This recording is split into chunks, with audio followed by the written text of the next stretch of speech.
Assalamualaikum warahmatullahi wabarakatuh. Di sini kami dari kelompok 4 akan menjelaskan mengenai pelayanan kebidanan pada balita. Anggota kelompok Delia Damayanti, Intan Murniati, Agustina, Husni Ali, Yulia, dan Nunung Apria. Pelayanan kesehatan pada anak balita.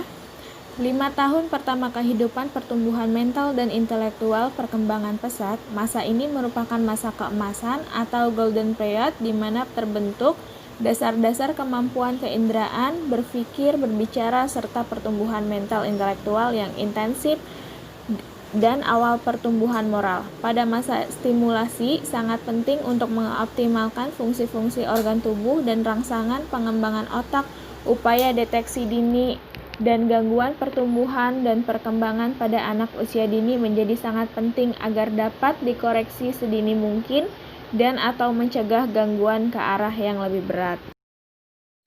Pelayanan kesehatan anak balita meliputi pelayanan pada anak balita sakit dan sehat.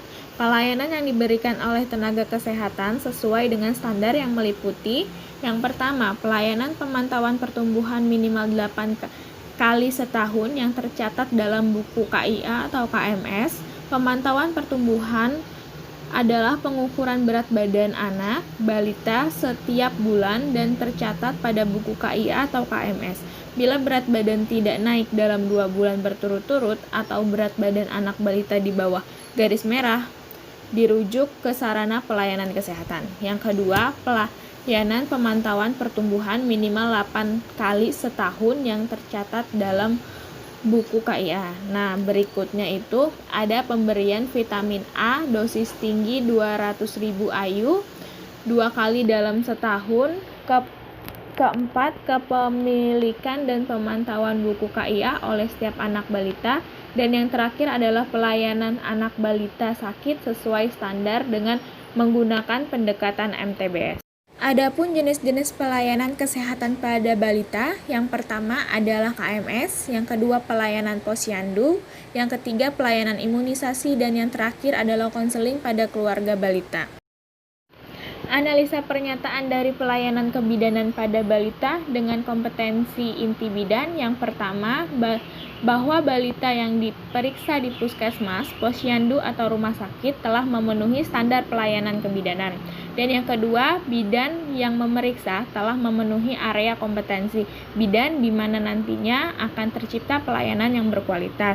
Selanjutnya, bidan mampu memberikan asuhan yang bermutu tinggi, berkomprehensif pada balita sehat yang sesuai dengan 7 area kompetensi bidan. Nah, yang pertama itu pertumbuhan dan perkembangan balita normal serta faktor-faktor yang mempengaruhinya. Yang kedua, kebutuhan fisik dan psikososial balita. Yang ketiga, prinsip dan standar nutrisi pada balita. Yang keempat, prinsip-prinsip komunikasi pada balita. Dan yang kelima, prinsip keselamatan untuk balita. Keenam, upaya pencegahan penyakit pada balita atau anak, misalnya pemberian imunisasi. Kemudian yang ketujuh, ada penyakit-penyakit yang sering terjadi pada balita, penyimpangan tumbuh kembang balita serta penata laksanaannya. Yang kesembilan, bahaya-bahaya yang sering terjadi pada balita di dalam dan di luar rumah serta upaya pencegahannya. Kemudian yang ke-10, kegawat daruratan pada balita serta pelaksanaannya. Dan ke-11, melaksanakan pemantauan dan stimulasi tumbuh kembang pada balita, melaksanakan penyuluhan pada orang tua tentang pencegahan bahaya-bahaya pada balita sesuai dengan usianya, kemudian melaksanakan pemberian imunisasi pada balita. Ke-14, mengumpulkan data tentang riwayat kesehatan pada balita yang berfokus pada gejala.